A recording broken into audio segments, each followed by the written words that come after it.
இந்த செய்தியை உங்களுக்காக வழங்குவது யூரோ குரூப் மலேசியா.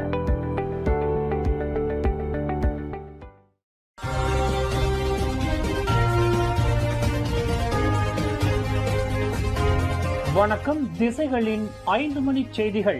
முதலாம் ஆண்டில் சேர்வதற்கு முன்பாக 6 வயது மாணவர்களுக்கு சிறப்பு சோதனை. கல்வி அமைச்சர் தகவல். நாட்டில் 2027ஆம் கல்வியாண்டில் 6 வயதில் மாணவர்கள் முதலாம் ஆண்டில் சேர்வதற்கு முன்னதாக அவர்களுக்கு ஒரு சிறப்பு சோதனை நடத்தப்படும் என்று கல்வி அமைச்சர் ஃபட்லினா சிடேக் தெரிவித்துள்ளார். இந்த சோதனையானது மாணவர்களை தரம் பிரிப்பதற்காக அல்ல, மாறாக அவர்களின் வாசிப்பு, எழுதுதல் மற்றும் எண்ணும் திறன் எந்த அளவில் உள்ளது என்பதை தெரிந்து கொள்வதற்காக இந்த ஆரம்பகட்ட சோதனை நடத்தப்படும் என்று அமைச்சர் விளக்கினார். குறிப்பாக மாணவர்களின் அறிவு மற்றும் திறன்களை மதிப்பிடுவதற்காக இந்த சோதனை நடத்தப்படும். இந்த சோதனையில் அவர்கள் தேர்ச்சி பெற்றால் மட்டுமே சம்பந்தப்பட்ட மாணவர்கள் தங்கள் 6 வயதில் முதலாம் ஆண்டில் சேர்த்துக் கொள்ளப்படுவர் என்று ஃபட்லினா சிடேக் குறிப்பிட்டார்.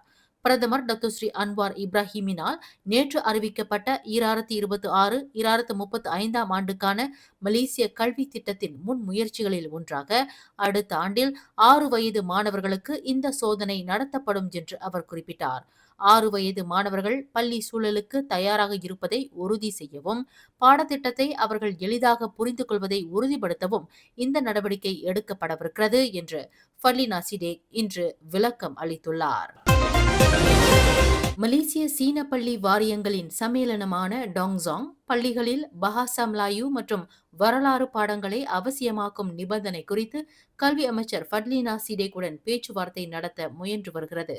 டாங்ஸாங் தலைவர் தன் யூ சிங் கூறுகையில், தேசிய கல்வி மேம்பாட்டு திட்டம் 2026-2035இன் அமலாக்கம், குறிப்பாக ஒருங்கிணைந்த தேர்வு சான்றிதழான UEC தொடர்பாக விவாதிக்க இந்த சந்திப்பு திட்டமிடப்பட்டுள்ளது என்றார்.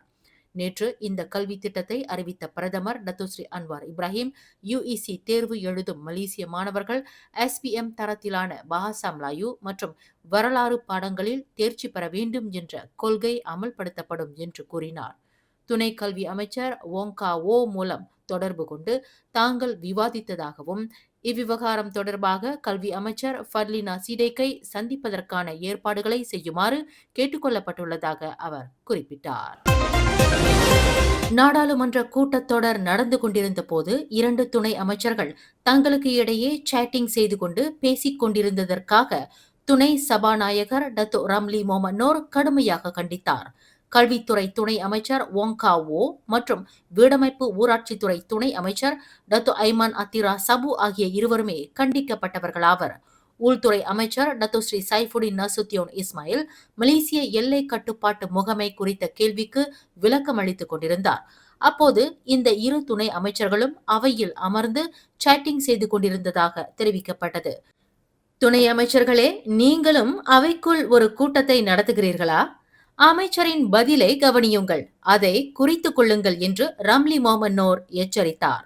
நாடாளுமன்றத்தின் கண்ணியத்தை பேணுமாறும் மற்றவர்கள் பேசும்போது அமைதியாக கவனிக்குமாறும் உறுப்பினர்களுக்கு அவர் அறிவுறுத்தினார்.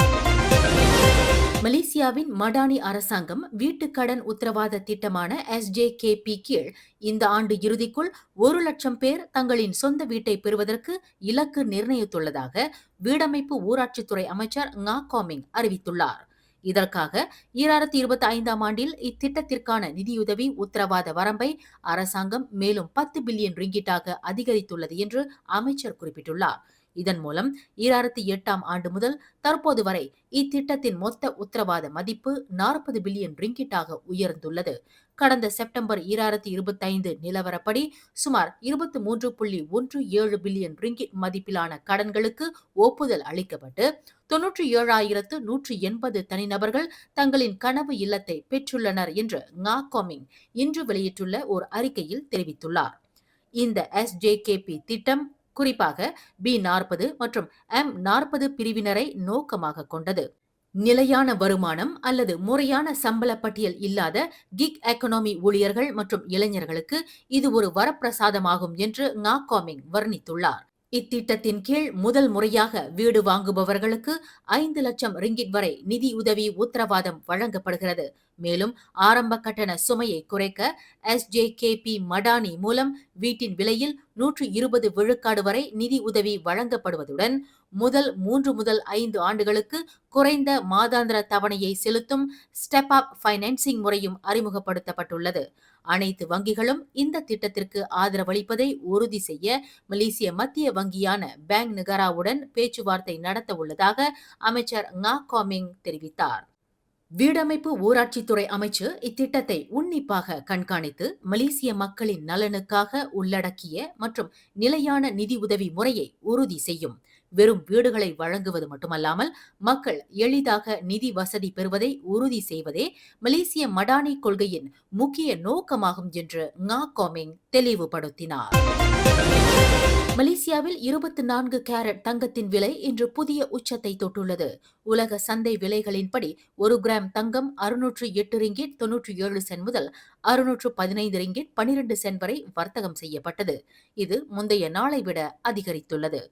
உலக பொருளாதார நிச்சயமற்ற தன்மைகள், பணவீக்க அழுத்தங்கள் மற்றும் வட்டி விகித கொள்கைகள் குறித்த ஊகங்கள் காரணமாக முதலீட்டாளர்கள் தங்கத்தை ஒரு பாதுகாப்பான முதலீடாக கருதி அதிக அளவில் வாங்குகிறார்கள். எனினும் உலகளாவிய பொருளாதார நிலவரங்களுடன் தங்கத்தின் விலை நேரடியாக இணைக்கப்பட்டிருந்தாலும் உள்ளூர் சந்தையில் தங்கத்தின் மீதான தேவை ஒரு நிலையான கலாச்சார முக்கியத்துவத்தை தொடர்ந்து கொண்டுள்ளது. கடந்த வாரம் கிள்ளான் கம்போங் ஜொஹான் சத்தியா பகுதியில் 6 வீடுகளுக்கு தீ வைத்ததாக சுமத்தப்பட்ட குற்றச்சாட்டுகளை 44 வயதுடைய வேலையற்ற நபர் ஒருவர் இன்று கிள்ளான் செஷன்ஸ் நீதிமன்றத்தில் மறுத்துள்ளார். 44 வயது ஜெஃப்ரி ஜொஹார் என்ற அந்த நபர் மீது 6 குற்றச்சாட்டுகள் வாசிக்கப்பட்டன. நீதிபதி ஷரீஃபா அஸ்ஸிண்டி சைட் ஓமார் முன்னிலையில் நிறுத்தப்பட்ட அவர் தனக்கு எதிரான குற்றச்சாட்டுகளை மறுத்து விசாரணை கோரினார். கடந்த ஜனவரி 13ஆம் தேதி மதியம் 2 மணி முதல் 2:30 மணிக்குள் கிள்ளான் ஜொஹான் சத்தியா பகுதியில் உள்ள 6 குடியிருப்பாளர்களுக்கு சொந்தமான வீடுகளுக்கு தீ வைத்து சேதம் விளைவித்ததாக அவர் மீது குற்றம் சுமத்தப்பட்டுள்ளது. குற்றவாளி என்று நிரூபிக்கப்பட்டால் கூடியபட்சம் 20 ஆண்டு சிறை மற்றும் அபராதம் விதிக்க வகை செய்யும் குற்றவியல் சட்டத்தின் கீழ் அந்த நபர் குற்றம் சாட்டப்பட்டார். சலவை இயந்திரமான வாஷிங் மெஷினை பழுதுபார்க்கும் சேவைக்காக வெறும் 8 ரிங்கிட் முன்பணம் செலுத்த முயன்ற 37 வயதுடைய தொழிற்சாலை பெண் ஊழியர் ஒருவர் 8800 ரிங்கிட் பணத்தை இழந்து இணைய மோசடிக்கு பலியாகியுள்ளார்.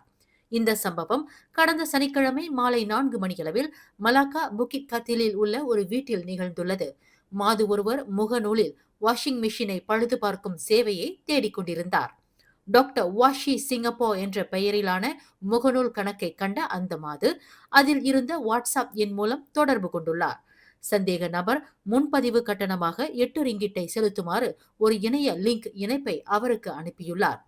அந்த இணைப்பை கிளிக் செய்தவுடன் பாதிக்கப்பட்ட பெண்ணின் வங்கி கணக்கில் இருந்து அவரது அனுமதியின்றி 3 முறை பணம் எடுக்கப்பட்டுள்ளது. இதன் மொத்த மதிப்பு 8800 ரிங்கிட் ஆகும். மலாக்கா தங்கா மாவட்ட போலீஸ் தலைவர் ACP கிறிஸ்டோபர் பத்திட் கூறுகையில், இச்சம்பவம் குறித்து மாலிம் போலீஸ் நிலையத்தில் புகார் அளிக்கப்பட்டதாகவும் குற்றவியல் சட்டம் 420வது பிரிவின் கீழ் விசாரணை நடைபெற்று வருவதாகவும் தெரிவித்தார். சமூக ஊடகங்களில் சந்தேகத்திற்குரிய இணைப்புகள் மூலம் பணம் செலுத்துமாறு கோரும் விளம்பரங்களை கண்டு ஏமாற வேண்டாம் என்றும் ஆன்லைன் சேவைகளை பெறும்போது கூடுதல் விழிப்புடன் இருக்குமாறும் அவர் பொதுமக்களுக்கு அறிவுறுத்தியுள்ளார்.